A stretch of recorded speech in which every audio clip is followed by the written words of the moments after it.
Hello fellow makeup lovers, how are you guys doing today? I am super excited for this video because I'm going to be doing a full face review of Kosas. We've got a bunch of amazing products to talk about today, including their bronzer, their tinted face oil, their revealer concealer. We've got 3 different lip products and then also 3 different blush duos in their cream and powder formulas. So if you're interested to hear my full thoughts on all of these products, let's just go ahead and jump on in. Okay, so let's go ahead and start off with the Kosas lip balm. It just says it is the baseline hyaluronic lip balm, and honestly I bought this because the packaging was super intriguing to me because it is very thin and there is what it looks like. It's just different, it's unique. However, I will say after using it for quite a while, I don't feel like I super love the packaging actually. If you do have more full lips, I feel like you really have to go back and forth quite a lot to cover your lips with this. It is one of those lip balms that kind of has a little bit more of like a beeswax minty kind of scent to it. So it's not my favorite, but I would keep using it until it's gone. Okay, so next is the tinted face oil. I have the shade 01, which is the lightest shade that they offer. This was something I went back and forth on purchasing because on one side it is very hyped and the claims about this foundation just seemed so amazing to me. Lightweight, glowy on the skin, natural, not cakey, like that's everything that I want from a foundation. But then on the other side, this retails for $42, which I just feel is quite a lot. I've definitely gotten away from buying high-end foundations and it's just not somewhere in my makeup budget that I like to spend a lot of money. There's just so many foundations that cost less that are so beautiful on the skin. So I know I found a promo code to lessen the blow a little bit, but it is pretty expensive. So before I go in with this and kind of show you how it looks on the skin, I first want to talk about how I prep the skin for this and what primer I use because this is oil based. If you use a water based primer, they do not mix well at all. It definitely leads to like that peeling, it doesn't mesh on the skin. Normally I use the Glossier Priming Moisturizer Rich, but that with this is like a no-go. I have 2 primer options I like to use with this foundation, and the first is to go in with a argan oil. This one happens to be Josie Maran. It's just what I have, so I'm using it. But the idea is to go in with any oil that is hydrating. I definitely prefer having extra hydration because I do have dry skin, so sometimes I will use this. I do feel like it lessens the coverage of the foundation just a little bit, but it does look really beautiful and glowy because it's an oil. And then I also unexpectedly really love the e.l.f. Luminous Putty Primer with this. I think that they just work really beautiful. They look nice on the skin together. This doesn't take down the coverage or anything, and it just adds a little bit of extra luminosity. So I'm going to go ahead and use the e.l.f. one today. And I just pick up a decent amount of product and then put that onto the center of my face and blend out. Okay, so before you apply the foundation, you definitely want to shake it. I don't really love the packaging of this because it is an oil. It has a very slow dropper, so I feel like I really have to squeeze hard to get product out. I don't know. I guess it's not terrible, but it's just not my favorite.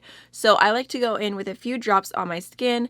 And again, this is probably going to be unexpected if you know me, but I like to use this foundation with my fingers. So that's what I'm going to do. And just going to blend it in. Dang it, I should have done one side.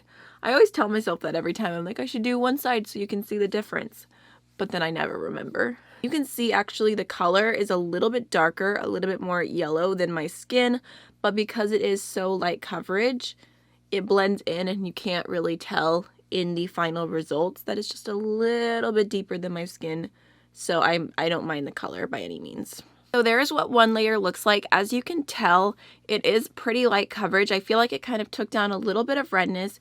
You can still see my acne peeking through. You can still see all my freckles pretty much, but it adds a little bit of a glow. It adds a tiny bit of coverage. So I think it looks pretty. Sometimes I'll go in with a little bit more, especially on my cheeks, because that's typically where I tend to need a little extra coverage, and it does layer pretty well. It doesn't start getting funky or anything. So you can see looks very, very pretty on the skin. And for me, I feel like it looks pretty undetectable. If I get super close up in my mirror, it doesn't really look like I have foundation sitting on my skin. So I think it is very pretty, and I would recommend it to someone who loves a very natural finish. The thing is, I love how it looks on the skin, but I don't know if it's worth the price for me long term. I don't know if I would repurchase this when I finish it. I'm still kind of undecided. I think it looks beautiful, but I don't know. It's a lot of money for just like a little bit of a look. if that makes any sense.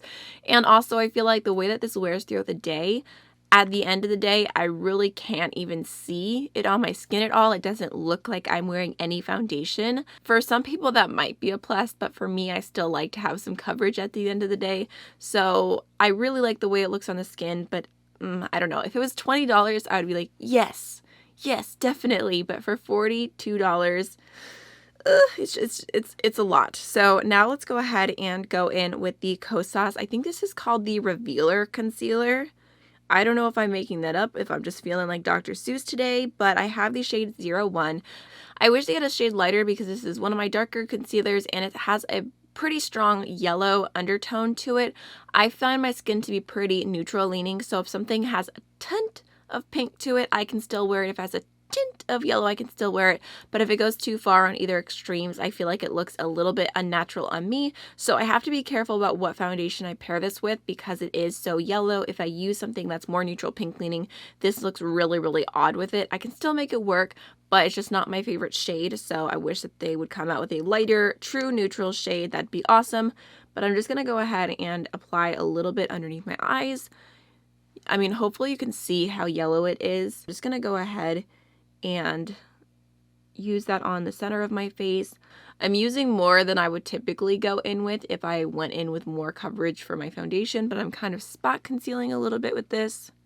And then I'm just going to go in with my Anissa Beauty concealer brush. So I would say that I do really like this concealer formula. It is very pretty. It looks glowy underneath the eyes. It looks luminous. So if that's the kind of concealer that you go for, it's definitely a nice one. I would actually compare the formula a lot to the e.l.f. hydrating concealer and even the shade. I feel like they are very similar. So maybe I could possibly do like a comparison between those two. It's been forever since I did a comparison like that, but I feel like there's quite a difference in price and they pretty much look and perform the same. So I would say it gives a medium coverage and it's not my absolute favorite because it does crease for me. I feel like in general, when you have more of a glowy concealer, it's just more likely to be creasy. I've tried setting this concealer with a bunch of different powders to see if any of them will stop it from creasing. And really at the end of the day, I feel like I get creasing no matter what, so that's just something to know about it. But I do feel like it looks pretty beautiful underneath the eyes. I honestly don't mind not setting it, especially if I'm doing a pretty natural glowy look like I am today. So I'm just going to go ahead and let it go. I feel like the tinted face oil and the concealer look beautiful together. It gives a very natural glowy finish. So I do like those two products in combination with one another. So let's go ahead and use the Sunshow bronzer in the shade Light. And I was honestly super curious about this just because I do like the products I've tried from Kosas so far. I think if this was from another brand, I probably would have passed on it, but I was just curious to see what their take would have been on a bronzer. I definitely wish that the shade range had been better. I think that it could have had at least 2 or 3 more shades. So hopefully they do expand in the future because the formula is really beautiful. It's a very luminous bronzer, but it's not like shimmery. It doesn't look sparkly on the skin. No one's gonna mistake you for a Cullen. I'm sorry. It just gives a very healthy glow, which I am all about. So I'm just taking that on my Anissa Beauty multi-powder brush, which I actually think I went in and picked up a little bit too much product, so it's looking quite dark to start off with. Normally I go in with less, but I don't know why. Actually, you know why? I think that I went in with a heavy hand because I've been using the new Charlotte Tilbury bronzer like crazy, and that one I can just be so effortless with. I don't have to be careful, but you can see it blends out really pretty. It does have a bit of a warmer undertone, so if you don't like that in your bronzer, that's something to be aware of. But at the same time, I feel like you can tell it just looks so glowy on the skin. I just have to mention that I'm blending this over a tinted face oil and a concealer and nothing has been set. Some bronzers I feel don't do that well if you put them over products that haven't been set. They'll only blend beautifully if they're over set skin. So I appreciate that this bronzer doesn't need that and it still will blend out and look really pretty, because a lot of times I don't want to set my skin. I feel like I have this weird urge after every single step to be like, look at those products in combination with one another, because they really are one of those brands where all the products look beautiful together and they're all like, they're very cohesive. So now let's go ahead and talk about blush slash highlighter, and we've got a little bit to talk about because I kind of went crazy.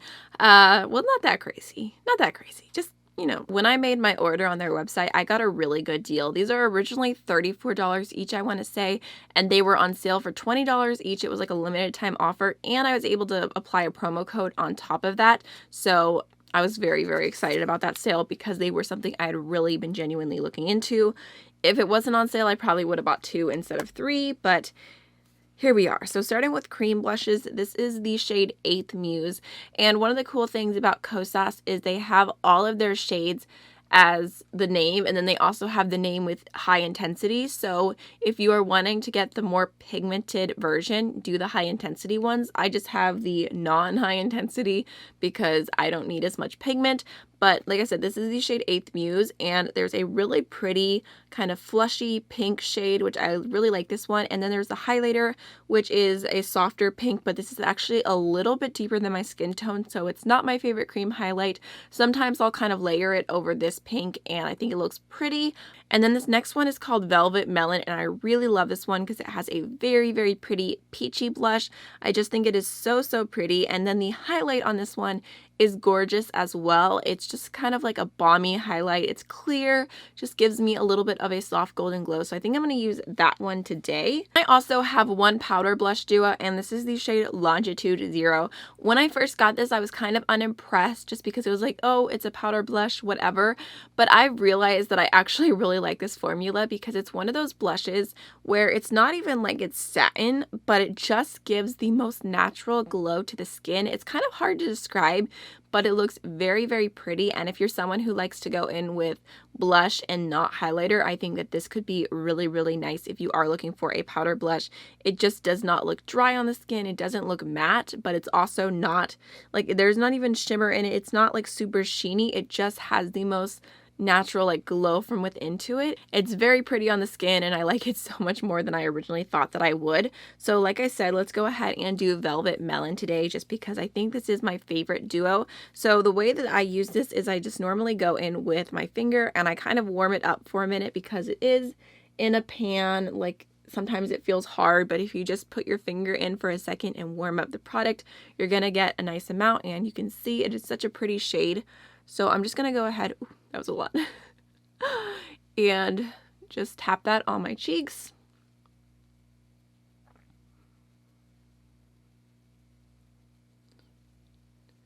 And you can see it is super, super pretty. I think I'm gonna go back in with a little bit more just because I'm feeling very blushy today. I don't know why. And I basically do the same thing with the cream side, just go ahead and warm it up, although that one doesn't take as much. I don't know why that is. It doesn't have that much color to it. It's kind of sheer, but I'm just gonna go ahead and tap that right over the tops of my cheekbones.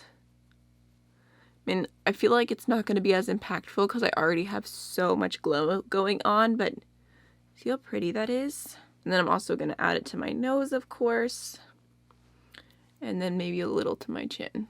So I am loving how the skin is looking, but I'm going to go off camera really quickly to finish up my eyes, and then we can talk about the lip products. So next, let's talk about the Kosas Wet Lip Oil in the shade Jellyfish, which is pretty much a clear gloss, and I do really like this. I feel like it looks very, very glossy, like just that super hydrated lip.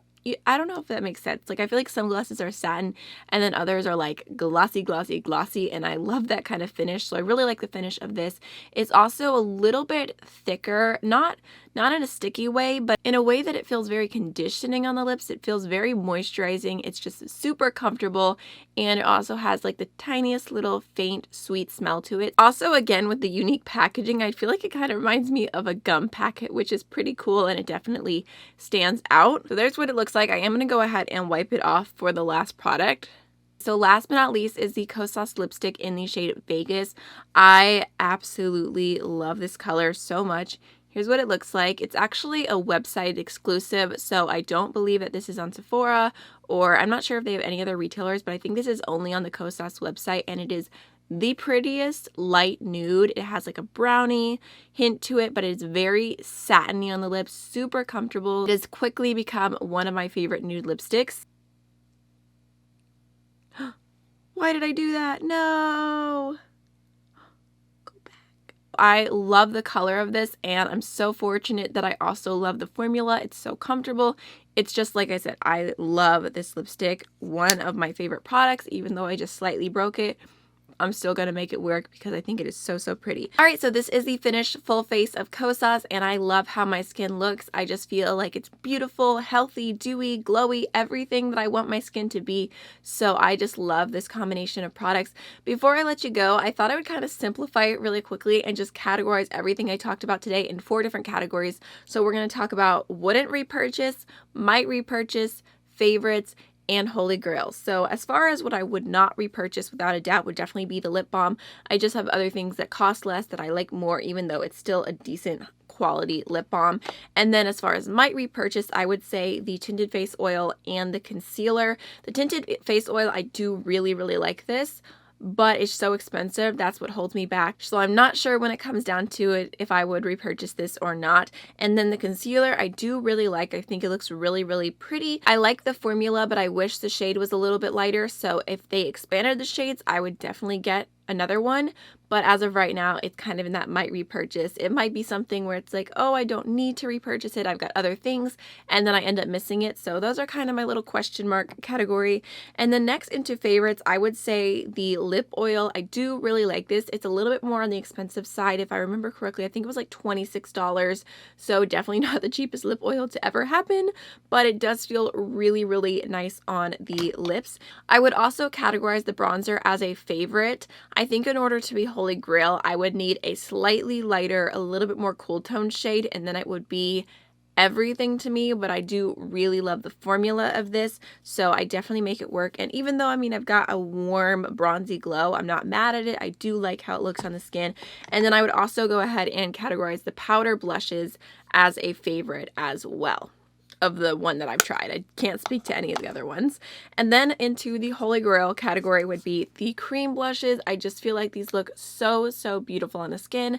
They work really well, and I've used them over skin that was not set like today, but also sometimes I'll go in and I'll set my under eye and then I'll do bronzer, so it's got a little bit of powder here, a little bit of powder here, and I'll go in with the cream blush, and it doesn't disturb anything that's happening underneath it, which I really appreciate. And I just think these look so, so beautiful on the skin. They just blend in beautifully. They have a beautiful finish, so I'm really happy with those. And then also, of course, the lipstick is just, I love it so, so much. It's my perfect shade, so I would categorize those ones as my holy grails from Kosas. So I really hope that this video was helpful for you. I would love to know if you've tried anything from Kosas, and I'll see you in the next one. Bye.